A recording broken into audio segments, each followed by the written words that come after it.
Here is the version of the Mars story that almost never gets told. The rockets get discussed. The propellant math gets discussed. The colony domes, the terraforming timelines, the competing visions of what a human settlement on another planet might look like, all of that gets discussed. What rarely gets discussed is quieter and, in some ways, more consequential than any of it. Your body. Not the challenge of getting your body to Mars. The challenge of what Mars does to your body once you are there, and what that might mean for whether you can ever come back. Because the evidence we currently have points toward a conclusion most people have not thought through. That for some of the first humans to set foot on Mars, the return trip to Earth may not be a question of rocket fuel or mission duration. It may be a question of whether their bodies, after years adapting to an alien gravity, could physically survive the return to this one. That is not science fiction. That is a reasonable reading of what we already know. And understanding why requires starting somewhere most people overlook, not on Mars, but in the 7 to 9 months of deep space between here and there. The moment a spacecraft leaves low Earth orbit and enters interplanetary space, the crew enters microgravity, an environment the human body was not designed for and has no evolutionary history with. The body interprets it as a problem to solve, and it solves it in ways that help in the short term and accumulate into serious concerns over months. Fluid redistribution begins almost immediately. On Earth, gravity holds the body's fluids distributed relatively evenly, with more volume settling in the lower half. In microgravity, that downward pull disappears, and fluid shifts toward the upper body and head. Pressure increases in the brain and behind the eyes. Roughly 70% of long-duration astronauts develop measurable changes in visual acuity, some temporary, some persistent after return. The condition is called spaceflight-associated neuroocular syndrome, and researchers are still working to understand its full mechanism and whether there is a reliable way to prevent it. Muscle loss follows its own timeline. Without gravity constantly requiring the body to hold itself upright, the muscular system begins offloading capacity it has determined it no longer needs. The legs, which on Earth bear the body's full weight through every step of every day, are essentially unemployed in microgravity. Astronauts on the International Space Station exercise for roughly 2 hours every day specifically to slow this process. They slow it. They do not stop it. A 6-month mission to the station typically produces measurable decreases in muscle mass and strength despite that daily effort. A 7 to 9-month Mars transit would do the same. The skeleton responds on a similar timeline but with higher stakes. Bone is living tissue that continuously remodels itself in response to mechanical load. When that load disappears, the body begins drawing calcium from bones that no longer need to bear weight, repurposing the material.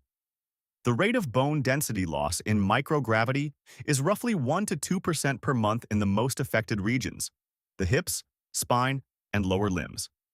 That is faster than the bone loss experienced by patients with severe osteoporosis here on Earth. After 7 months in transit, the structural consequences are significant. After years, they would be transformative. Then the crew lands on Mars. Martian gravity is 38% of Earth's. A person who weighs 80 kilograms on Earth would feel the equivalent of about 30 kilograms on Mars. The immediate experience might feel like relief, easier movement, less physical effort, a sense of lightness. But from the body's adaptive logic, the message it receives is consistent with the message it received during the transit. This environment does not require full terrestrial capacity. The rebuilding process that normally begins when astronauts return to Earth's gravity does not fully trigger, because Mars does not supply the load that would trigger it. Over months and years on the Martian surface, the body continues adapting, not toward Earth, but toward Mars. Bone density stabilizes at a level appropriate for 38% gravity, not 100%. Muscle mass settles at what the Martian environment demands. The cardiovascular system recalibrates to pump blood efficiently under lower gravitational pressure. The joints, the connective tissue, the entire mechanical architecture of a human body gradually becomes optimized for a world that is not Earth. This process is not hypothetical. It is the same adaptive logic we observe in every long-duration spaceflight study we have conducted. The body responds to its environment with extraordinary efficiency. That efficiency is exactly what creates the problem. Because now consider the return.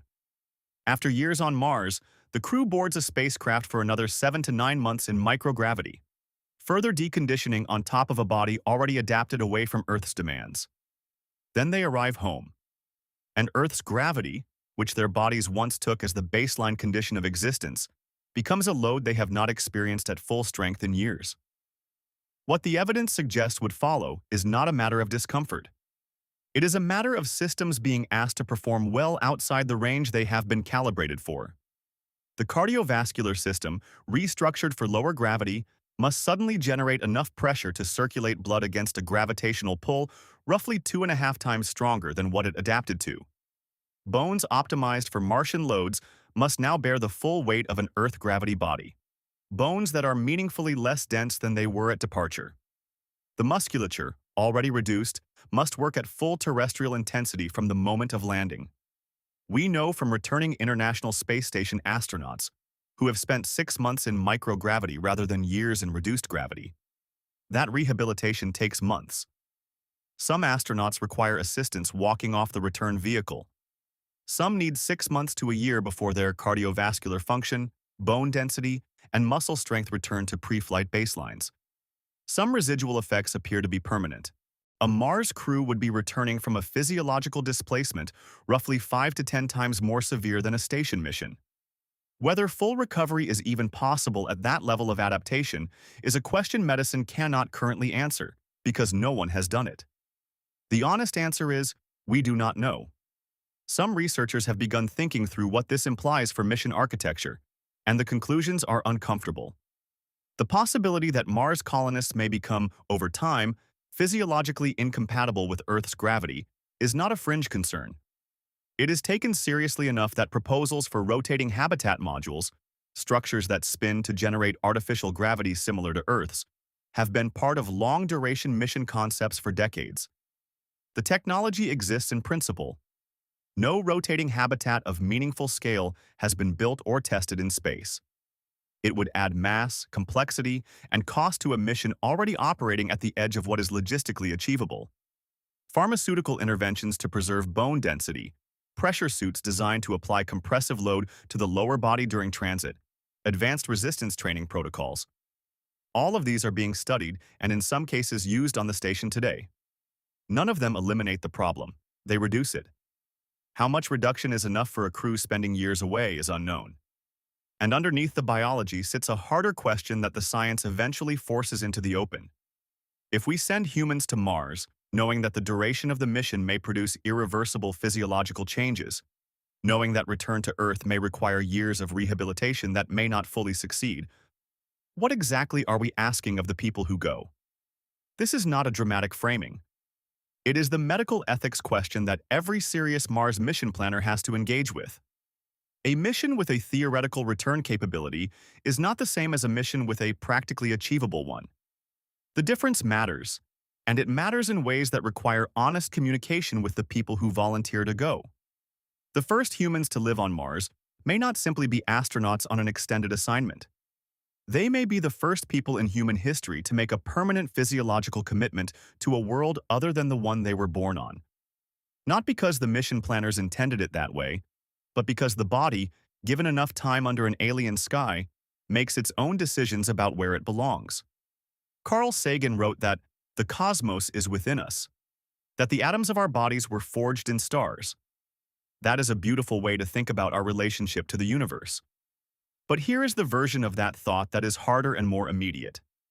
The cosmos is also upon us, in the form of gravity, pressing down on every bone and every muscle every moment of our lives, shaping what we are. Change the gravity, and over sufficient time, you change the person. That is the silent side of the Mars story. Not the rocket equation, not the colony design, not the geopolitics of who gets there first. The question of what it costs a human body to become, incrementally and perhaps irreversibly, something that belongs to another world. We are going to Mars. The trajectory of capability and ambition points that way clearly.